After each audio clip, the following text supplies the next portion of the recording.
You're growing, you're hiring, you're moving fast, but speed has a cost, and it usually shows up in quality. I've lived this. At first, it's one slip, then two. Soon your team is shipping more, but it's getting messier, not better. And you realize quality doesn't scale automatically. This is how I would do it. No fluff, no hacks, just what works when you're scaling fast without letting standards fall apart. In this video, I'll break down the 5 quality systems I would build from day one, so your operators don't just grow, they get sharper. Section 1. Define what good looks like before anything else. You can't scale what you can't describe, and yet most teams hire before they define what good even means. If I were starting from zero, I wouldn't begin with dashboards or tools. I would start with this question: what does good look like? In a way anyone in my team could recognize.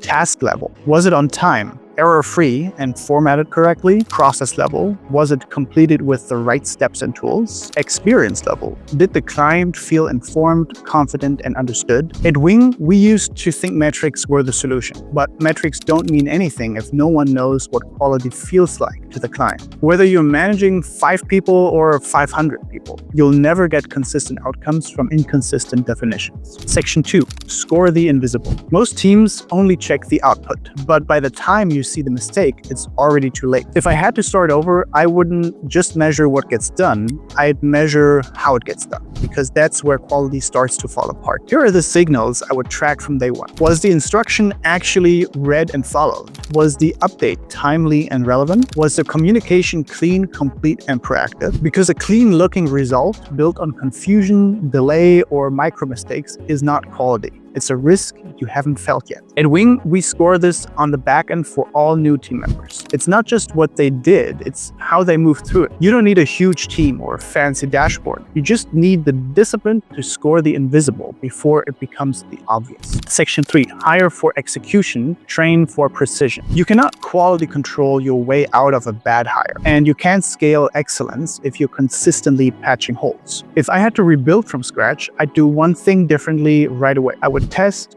for execution early and train for refinement later. At Wing, we learned this the hard way. A fast learner with decent instincts is more scalable than a perfect resume with no momentum. We run scenario tests during onboarding, short, realistic challenges that simulate exactly what the assistant will face on day one. Not abstract logic puzzles, not fake culture fit questions, just real decisions under real pressure. Like clients sending a vague task at 4:45 p.m., your Slack isn't working, and now what do you do next? And the key is, we don't just filter, we train internally and rigorously. Every Wing assistant goes through our in-house training program, built on thousands of real client scenarios. It's designed to turn capable people into high-context operators. That's how we scale precision, not by hiring unicorns, but by investing in readiness. First week, heavy support. Second week, live feedback on every task. Third week, self-assessment checklist, plus calibration reviews. Systems don't make people better, but great people with fast feedback and structured training make your systems bulletproof. Section 4.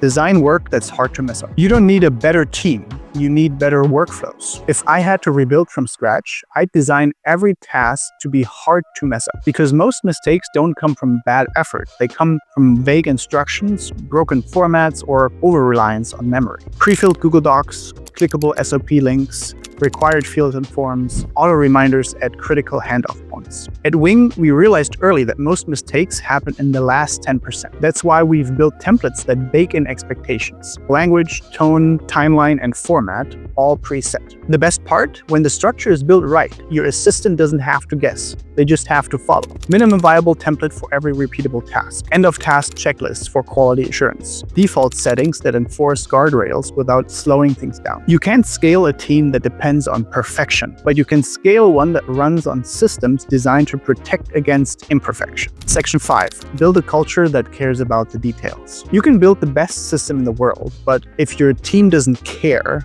it will still fall apart. If I had to start over, I'd bake culture in earlier, not as a poster, but as a practice. Because the best quality control system is not a checklist, it's a team that actually notices. At Wing, one of the biggest unlocks wasn't technology, it was what we started to celebrate. Internal shoutouts for attention to detail, highlighting assistants who fixed issues before they reached the client, sharing anonymized mistakes as learning moments, not punishment. We also do something we call silent excellence shoutouts. We highlight tasks that weren't flashy, but were done so carefully that nothing went wrong. And that's exactly the point. Care is part of the deliverable. Details aren't extra, they're the job, and consistency beats intensity. You can't build great output on top of indifference, but when your team starts caring about the little things, that's when quality stops being checked and starts becoming normal. Final breakdown, the QC pyramid. Most people try to scale quality backwards. They start with dashboards, then add audits, and then panic when trust breaks. But if I had to start over, I'd build like this. The base is the culture. Without care, there is no consistency. The middle is the process design. This is where mistakes get prevented, not fixed. And then the top